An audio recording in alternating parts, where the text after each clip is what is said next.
Olá, queridos ouvintes, mais um encontro com vocês aqui sempre aos sábados, 11h30, está começando Ferramentas da Consciência. E eu quero te convidar para ficar com a gente e estar com a gente nesse bate-papo super gostoso. Nós estamos recebendo o Dr. Paulo César Varanda, farmacêutico e bioquímico.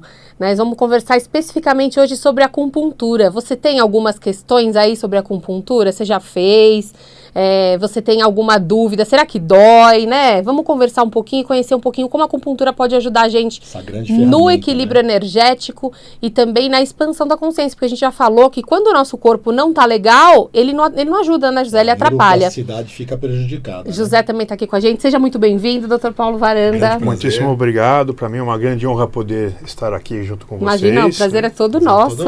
Lembrando que tem um programa já com o professor, né? Sobre expansão da consciência dentro da medicina chinesa. Já tem um programa lá na nossa playlist, né? Quem quiser, vale inclusive, rever os programas que a gente faz ao vivo aqui pela Vibe Mundial, o canal é Consciência 81. Eles estão todos salvos lá. Você consegue, inclusive, compartilhar com quem possa fazer, né, a diferença. A gente fala que às vezes você ouve e às vezes aquilo não se aplica para você, mas você conhece alguém para quem vai servir, né? E perguntando assim, vamos lá para acupuntura, né? Que coisa. A gente estava conversando aqui nos bastidores e aí a gente vem várias dúvidas na mente, né? O que é acupuntura e da onde surgiu? A gente sabe que a medicina chinesa ela é milenar já, né?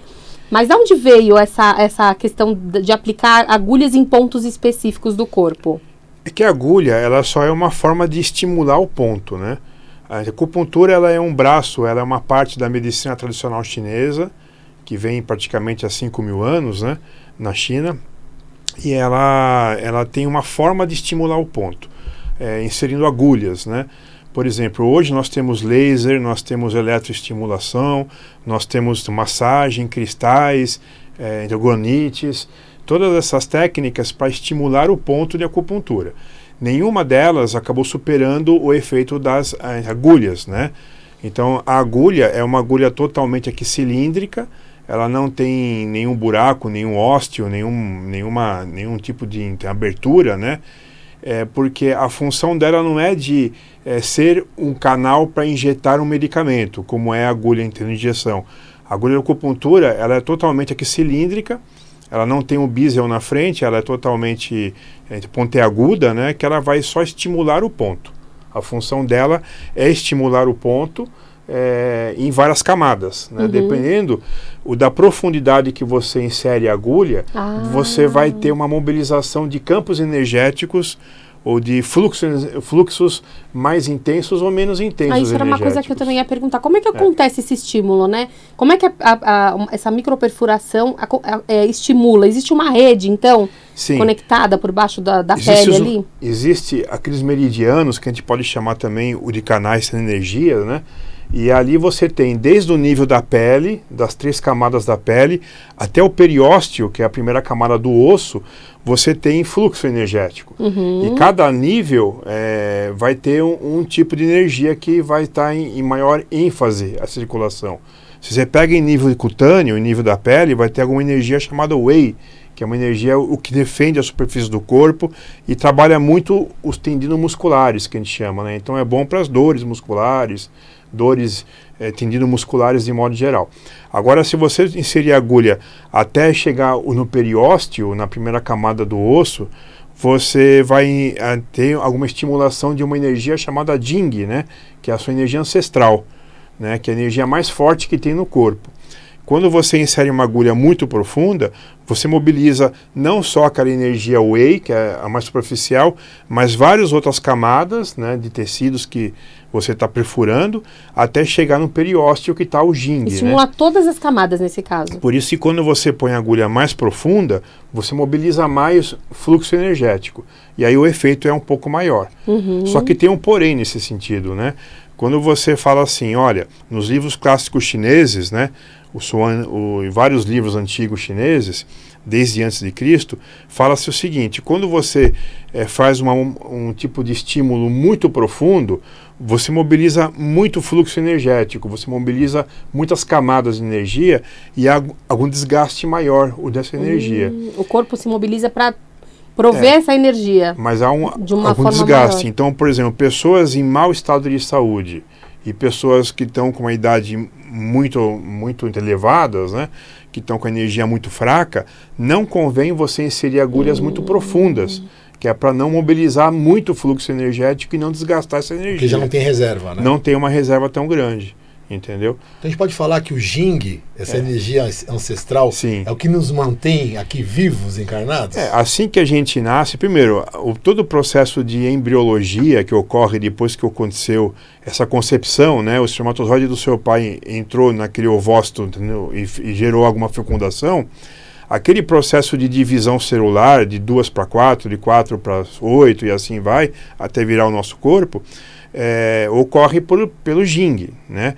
Se o Jing está muito fraco, pode haver ocorrer processos de falhas nessa questão de embriogênese, e aí você ter algum problema genético, né? De nascer faltando uma parte do corpo ou mesmo com alguma disfunção genética.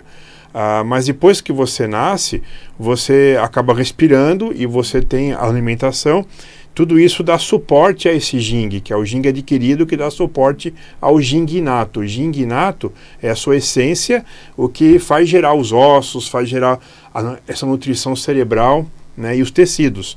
Então, quando você tem uma boa alimentação e alguma respiração boa, uma prática de esportes, você acaba tendo aumento dessa captação do Jing adquirido e aí gasta menos Jing inato, né? E aí você tem o quê? Mais saúde, mais longevidade, mais disposição, o processo de envelhecimento acaba sendo mais lento. Ou seja, se a gente tiver hábitos saudáveis, a gente consegue ter uma manutenção dessa energia. Sim, a gente tem um gasto, né, menor daquela energia Jing inata. O Jing inato, ele nunca é reposto. O Jing adquirido você consegue fazer alguma reposição. Com o quê? Com alimentação, com meditação, com Qigong, com essas práticas, tomando ervas chinesas ou fazendo uma boa dieta, né? Você ajuda a dar um suporte maior para o Jing inato. Mas uma vez esgotado o Jing inato, não há mais vida. Quando você começa a perder, quando você pega as pessoas com um nível de idade muito alto, próximo dos 100 anos, ou até passando dos 100 anos, você vai ver que os ossos são fracos, a mente já falha um pouco, né? O sangue já fica um pouco mais fraco, tem uma aplasia medular, né, com mais frequência, né? Enfim, acaba tendo algum desgaste porque o Jing não consegue mais dar base material para formar osso, para formar tecido nervoso. Na verdade, a gente precisa preservar. Isso que se pegar em coisas que preservam essa energia.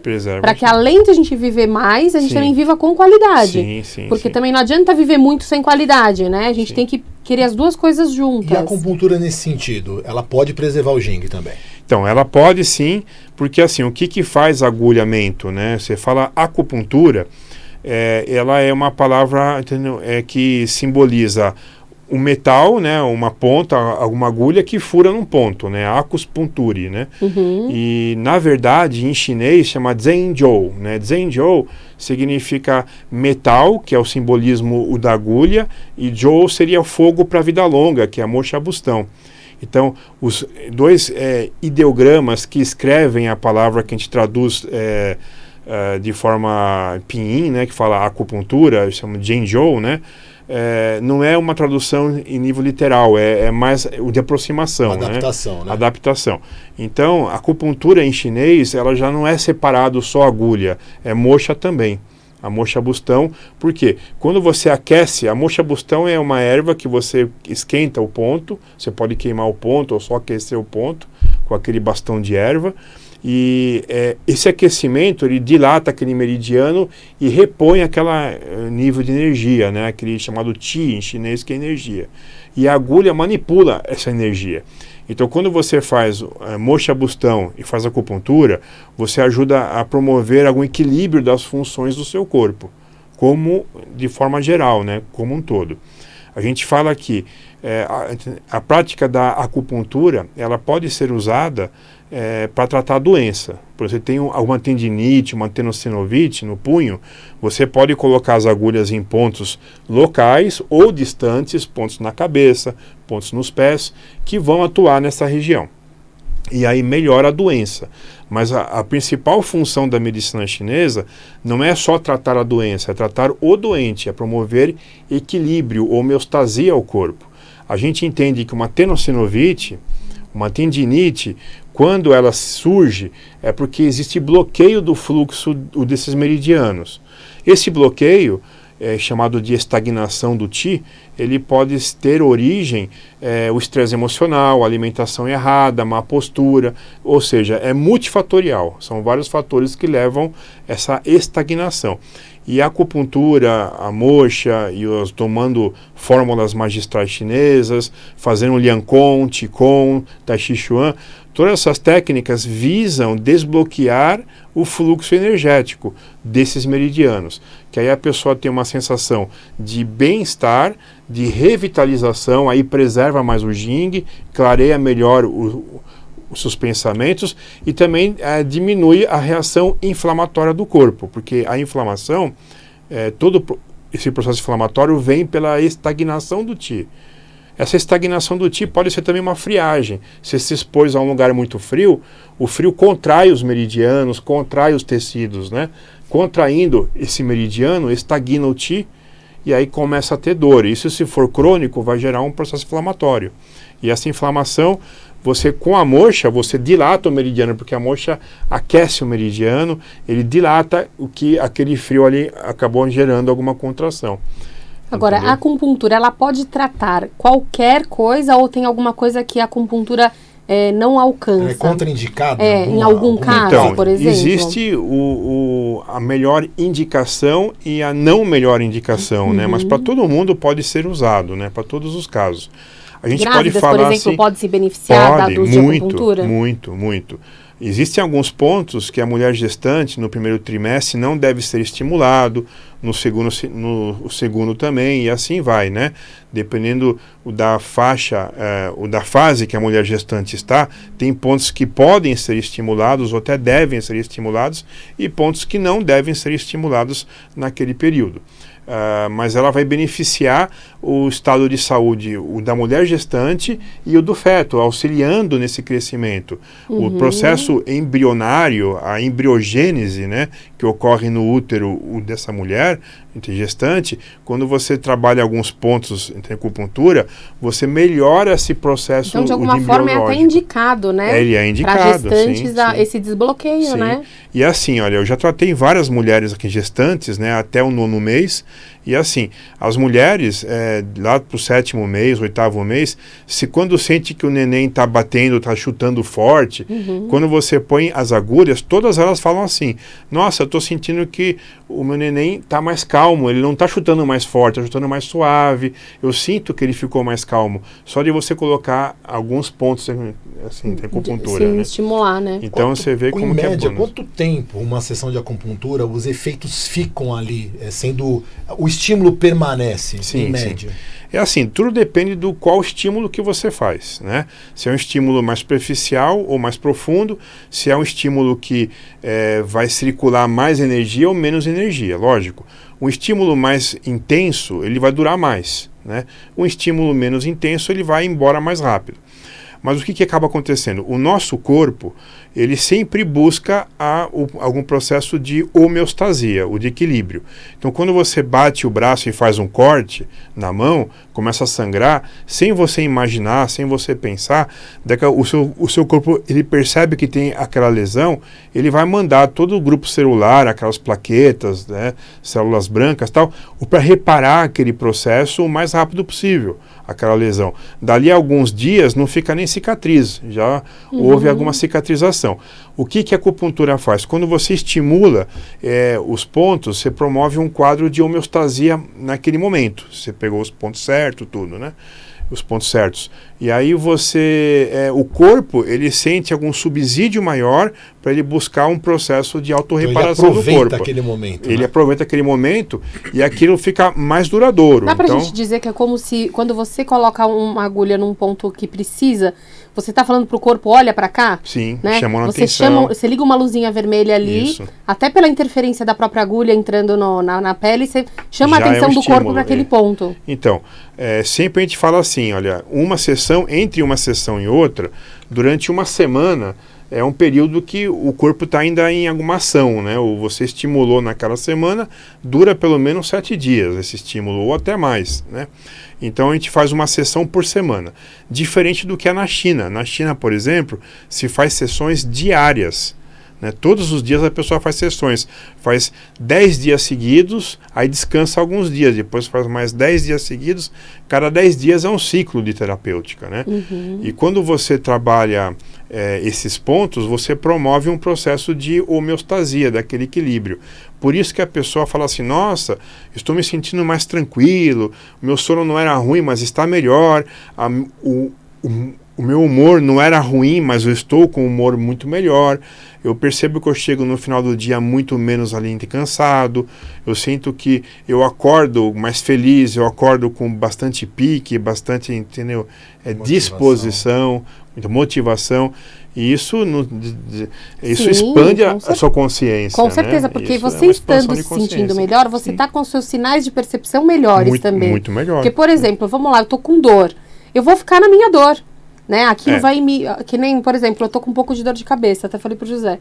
E aí ele achou que eu tava meio fechada, assim, né? Ele falou, o que foi? Você tá brava, alguma coisa? Eu falei, não, só tô com dor.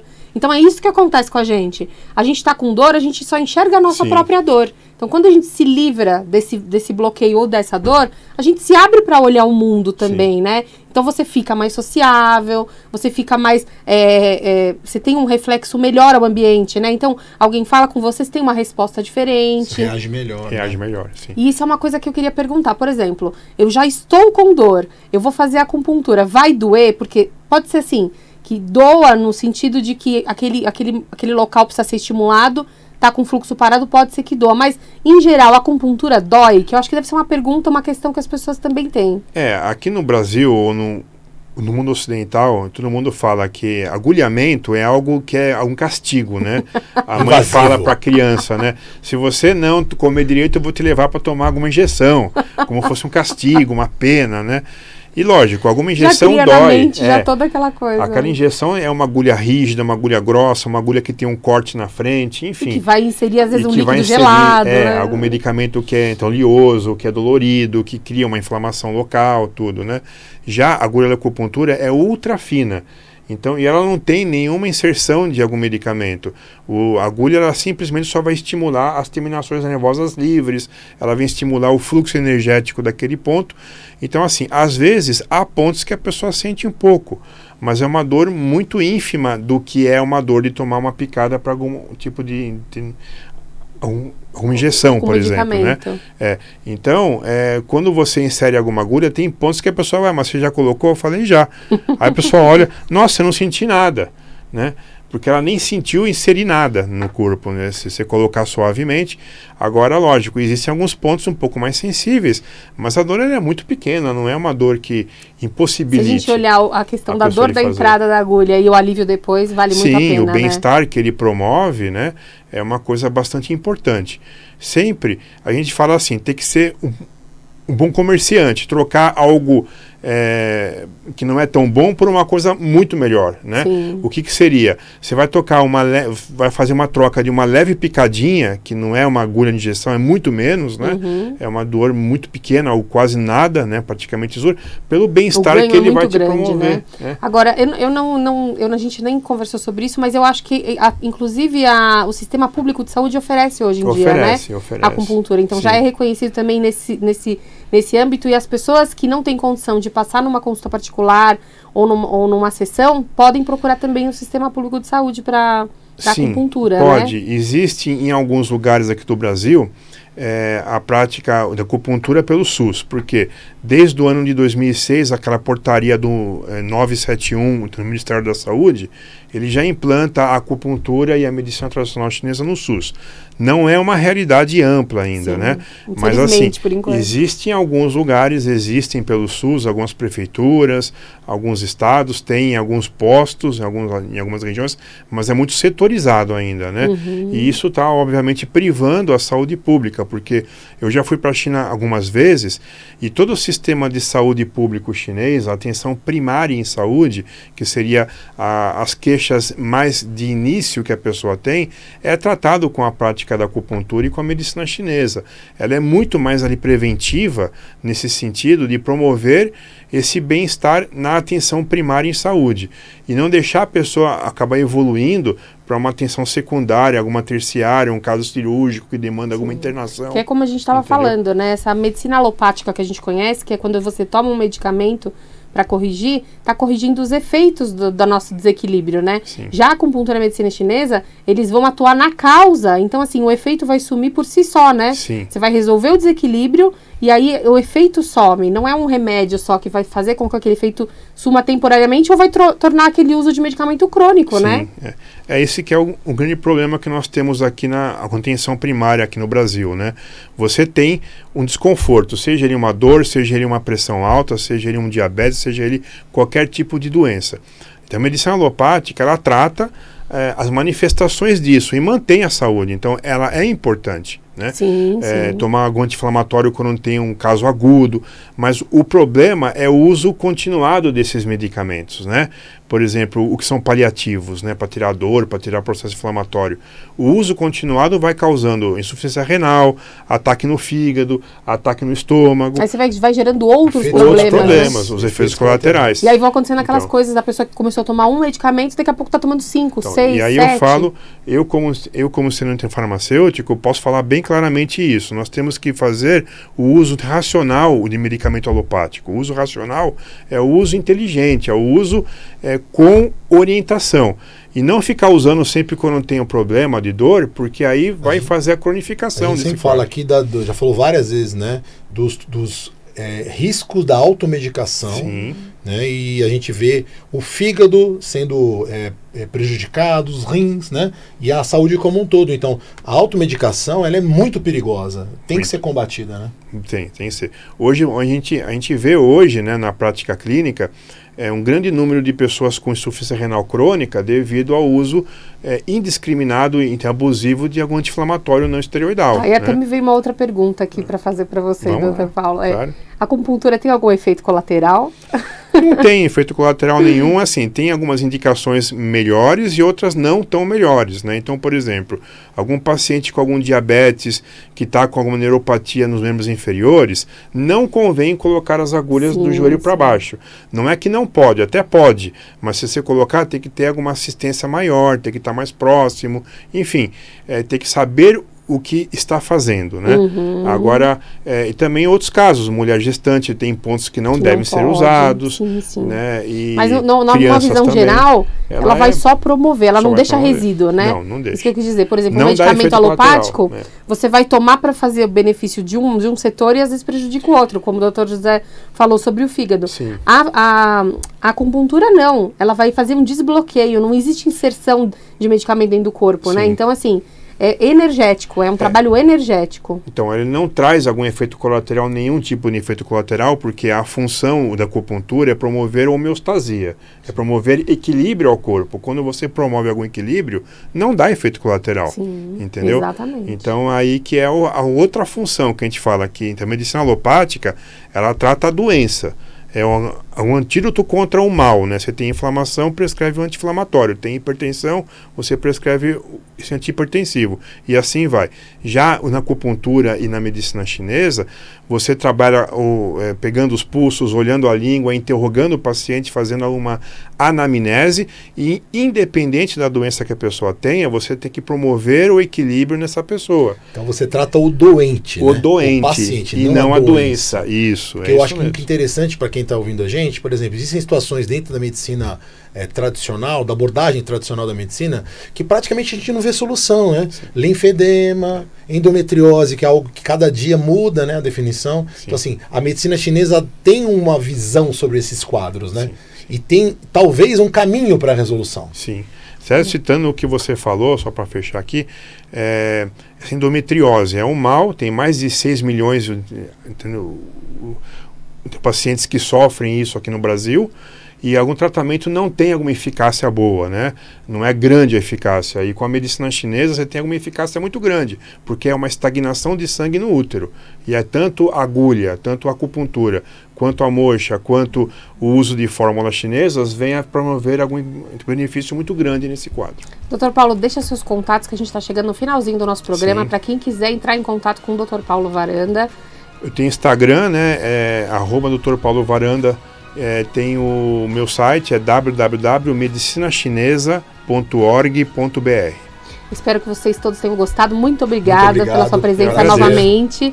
E a gente se vê no próximo sábado aqui no Ferramentas da Consciência. Mandem suas dúvidas.